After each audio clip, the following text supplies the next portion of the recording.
خوش اومدین به این بررسی. امروز یه مطلب خیلی جالب داریم که شما برام فرستادید. سلام به شما و شنوندگان. این مطلب یه نگاه راستش خیلی متفاوتی داره به اون بحث قدیمی جبر و اختیار. درسته. اونم از زاویه مفهوم دنیاهای موازی یا همون مالتیورس. که خب خیلی‌ها شاید توی فیلم‌ها و داستان‌ها شنیده باشنش. دقیقاً.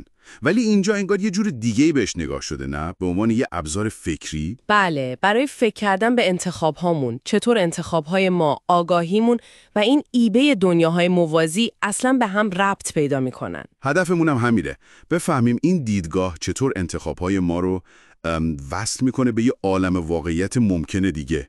خب شروع کنیم. حتماً. ببینید، معمولاً وقتی میگیم جبر و اختیار، آره. انگار یا اینه یا اون، یا همه چی از قبل تعیین شده یا ما کاملا آزادیم. دقیقاً. معمولاً این دوتا رو مقابل هم میذاریم، ولی این منبعی که داریم یه راه سومی رو انگار میگه. یه راه سوم؟ چجوری؟ سعی میکنه این دوتا رو با هم آشتی بده. نشون بده چطور همه انتخابهای ما، کوچیک و بزرگ و آگاهیمون، با ایده دنیاهای موازی مرتبطه. خب نکته اصلیش چیه؟ منبع چی میگه؟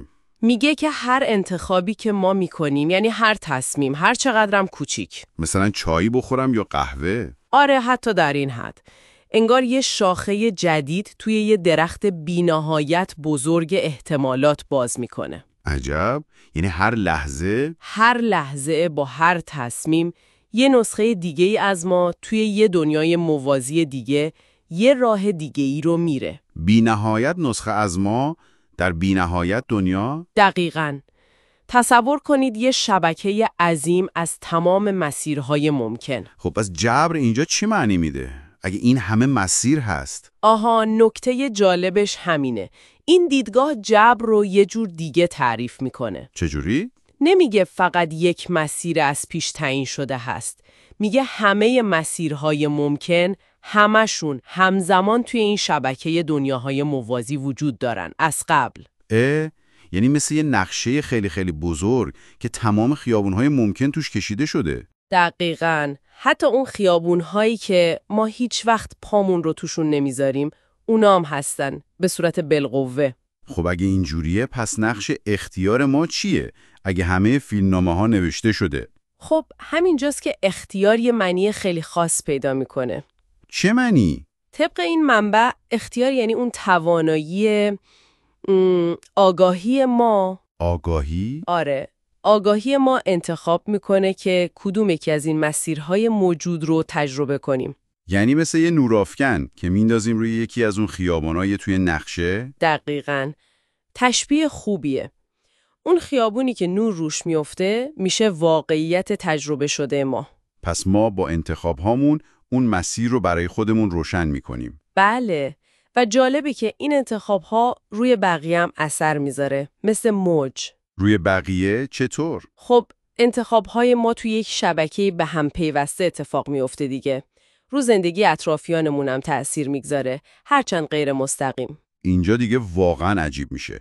یعنی ممکنه که ما بتونیم آگاهانه مسیرمون رو عوض کنیم، بریم سمت یه واقعیت موازی دیگه؟ خب این سوال مهمیه. منبع یه مثال هم میزنه.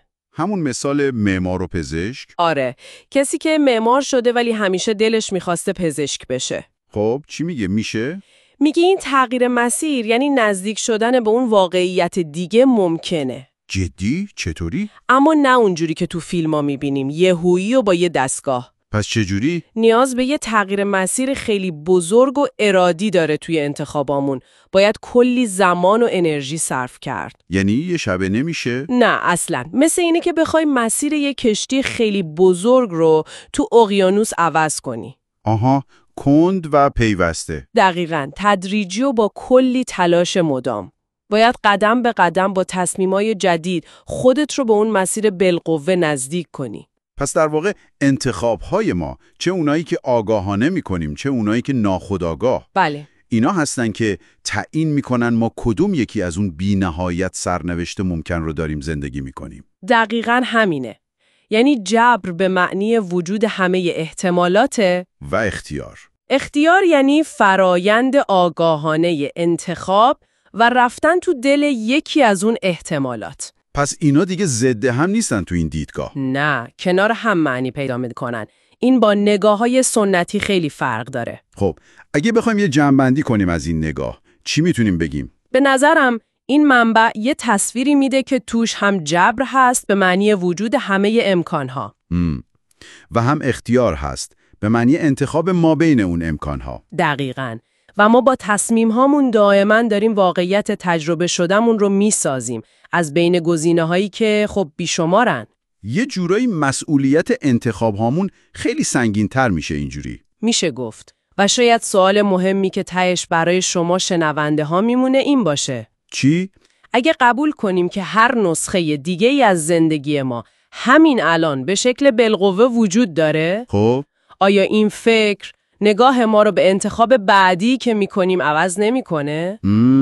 سوال خوبیه. و اینکه برای نزدیک شدن به اون واقعیت دیگه‌ای که شاید دوستش داریم ولی الان ازش دوریم، به چه جور انرژی یا چه جور اقدام‌های آگاهانه‌ای نیاز داریم؟ چه تصمیمای متمرکزی باید بگیریم؟ دقیقاً. این یه سوالیه که خب منبع دیگه جواب قطعی بهش نمیده. میذاره برای فکر کردن خود ما. جای فکر زیادی داره واقعاً. ممنون از توضیحاتتون. خواهش میکنم. بحث جالبی بود.